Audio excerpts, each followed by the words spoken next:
In the city of Cyprus around 300 BC, there was a prosperous trader named Zeno. While on a journey from Phoenicia to Piraeus, his ship sank along with all of his merchandise. This single occurrence, completely beyond Zeno's or anyone else's control, transformed this wealthy individual into a poor man in an instant. Imagine being in Zeno's shoes. How would you respond to having your life's work washed away by the uncontrollable forces of nature? What would be the appropriate reaction? Would you feel anger, sadness? Would you think life has betrayed you? For most of us, these responses would be typical, but not for Zeno, the pioneer of Stoicism. A minor shift can last a lifetime, and a slight adjustment in your mindset can lead to greater and more significant changes in the future. The essence of Stoicism lies in acceptance and indifference.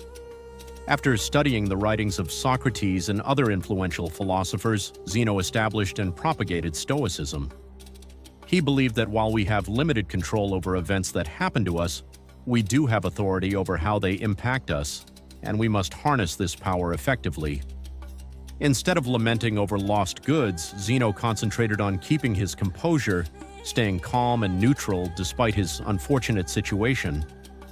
Today, many people perceive Stoics as individuals who are unbreakable, who do not dwell on extreme emotions such as uncontrollable anger or anxiety. However, the original notion of Stoicism was much more profound than that. It wasn't merely a label for the unemotional. It was a framework for understanding, interpreting, and engaging with the world.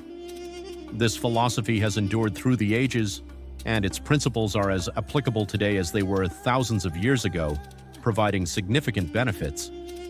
Stoicism empowers us to process negative emotions stemming from adverse experiences and convert them into thoughts that offer us a distinct perspective on life. Perspective is crucial, as everyone has unique experiences that shape their viewpoints. The Stoics engaged in discussions and teachings of philosophy in public spaces, ensuring their ideas were widely accessible. They believed Stoic principles could greatly benefit all individuals, making it illogical to confine this wisdom within the walls of a school or palace courtyard. Consequently, everyone from slaves to emperors could learn and adopt Stoicism, and many did. Prominent Stoics include Epictetus, whose name translates to acquired, reflecting his past as a slave; Seneca, a distinguished statesman; and Marcus Aurelius, a Roman emperor and one of history's most influential figures. Early Stoics exemplified their teachings by opposing segregation and championing equality. They even coined the term cosmopolitan, meaning citizen of the world. Today, when we hear this word, we often think of diverse cities like New York, Toronto, Dubai, and London, which reflects the unity and togetherness that Stoics advocated. During the inception of Stoicism, women were barred from engaging in philosophy, but the Stoics strongly opposed this notion. Musonius Rufus, Epictetus's mentor, once stated, "It is not only men who possess eagerness and a natural inclination towards virtue, women do as well. Women take just as much pleasure as men in noble and just deeds, rejecting their opposites.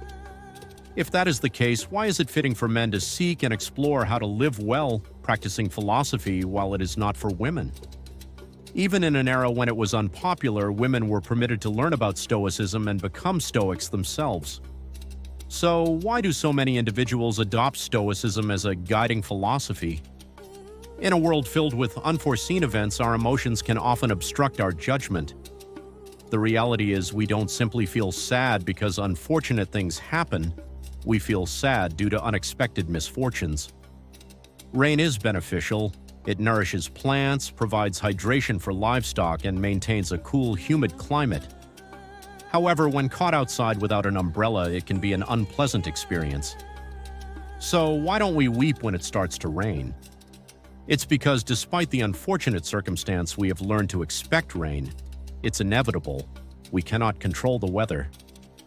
Although it may be unpleasant, the rain eventually subsides and the sun shines again. Stoicism teaches us similarly. We should anticipate that all possible misfortunes may occur, envision the worst-case scenario, and accept the possibility that it could happen.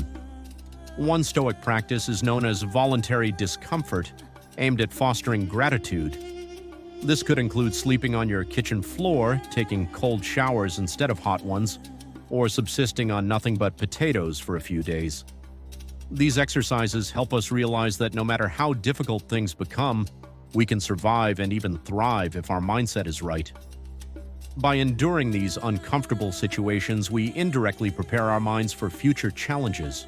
In today's world, where advertisements are incessantly thrust upon us, we are led to believe that unless we possess the latest gadgets, present ourselves in a certain way, or earn a specific income, we will never find happiness. This message is especially relevant in contemporary times. We enter life with little knowledge, learning from home, school, and our observations of the world.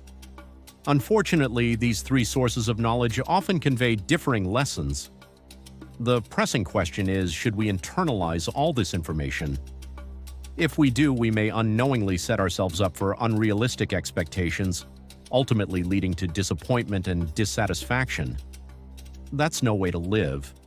Instead, we should aim to improve ourselves for our own sake. Our actions should be motivated by internal reasons, not external validation. When we attach our hopes to outside forces, we are likely to face disappointment. Often we attempt to fill the void created by these disappointments with external possessions. Overspending on luxury cars, expensive homes, or starting a family for their external value rather than their intrinsic worth can lead us astray. Stoicism teaches that if you approach life this way, you surrender your happiness to external factors that can fail you. Cars break down, natural disasters devastate cities, and divorce rates continue to rise. Even the free aspects of life come with a cost, both physical and mental space. As Seneca once said, learning to live with less will create space in your life for what truly matters. Instead, we must anchor our happiness in our intrinsic value as human beings, not in material possessions. We should strive to maintain a level head, regardless of what life presents us. Ultimately, we cannot control most events in our lives, but we have complete authority over how we respond to them. This is the essence of the dichotomy of control, which stands as the most fundamental principle of Stoic philosophy. Epictetus articulated it well. The chief task in life is simply this: to identify and separate matters so that I can clearly determine which are externals not under my control and which pertain to the choices I actually control. Stoics emphasize the importance of distinguishing what we can control from what we cannot.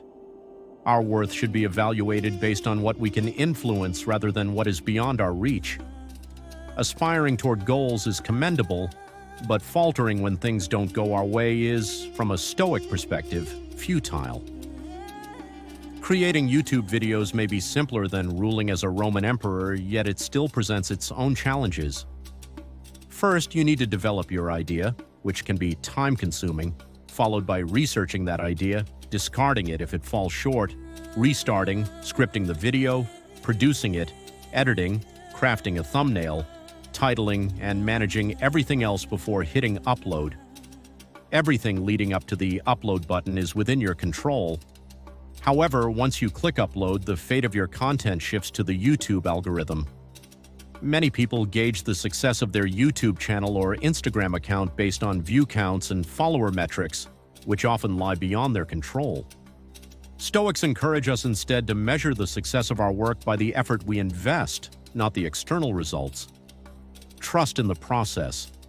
Living with less signifies liberating yourself from the societal constraints that you have imposed upon yourself. Consider a person who has diligently worked at their job for 6 months and feels deserving of a promotion. When they approach their boss with their performance report, the boss thanks them but does not grant the promotion. This individual returns home feeling inadequate. They overlook the possibility that the boss might have woken up in a bad mood, that someone else may have been more qualified, or that the company might be facing financial difficulties. They remain unaware of the reasons but still feel disheartened. If they had focused on the quality of their performance report and continued their efforts toward the promotion, they could have experienced greater overall happiness. With the right mindset, their goal would not have been diminished, but merely postponed. This reframing of perspective is essential A true Stoic does not gauge their successes through financial gain but finds comfort in knowing they can lead a fulfilling life without relying on material possessions. The four main virtues of Stoicism are wisdom, courage, temperance, and justice. Wisdom involves distinguishing between internal and external matters and choosing our reactions to events. As Viktor Frankl stated, between stimulus and response there is a space. In that space lies our power to choose our response. Courage can be encapsulated in two words: persist and resist. Temperance or moderation reflects doing more with less, expressing more with fewer words. While Jeff Bezos and Elon Musk may compete at the top of the Forbes list, Stoics believe that true wealth should consist of what is essential and what is sufficient. Justice stands as the most significant of all virtues. It asserts that no one should inflict harm on another, as we are all born to support one another, fostering goodness rather than serving our own interests. Nelson Mandela is one of the most renowned leaders in Africa's history. While he fought against apartheid, he was sentenced to life imprisonment for 27 years before being released. Upon his release, he was elected president of South Africa, and many expected him to punish those involved in his imprisonment. Instead, he did not resort to vengeance. During his incarceration, Mandela studied the writings of Marcus Aurelius, absorbing many core Stoic values that he practiced throughout his life. Rather than seeking revenge, Mandela encouraged his people to embrace reconciliation and rebuilding. He emphasized that the past was beyond their control, and the only path forward was to find ways to collectively move ahead and create a better nation. This embodies the Stoic way. In contemporary medicine, Stoicism underpins techniques such as rational emotive behavioral therapy, REBT, and logotherapy. REBT assists patients in identifying negative thought patterns contributing to emotional and behavioral challenges. It allows individuals to question the logic behind these negative thoughts, helping them recognize that many are unfounded, thus enabling the replacement of such thoughts with healthier beliefs. Logotherapy, in contrast, is based on the Stoic principle that humans are motivated by purpose. Even in the bleakest situations, we can find meaning and joy in life by discovering our purpose.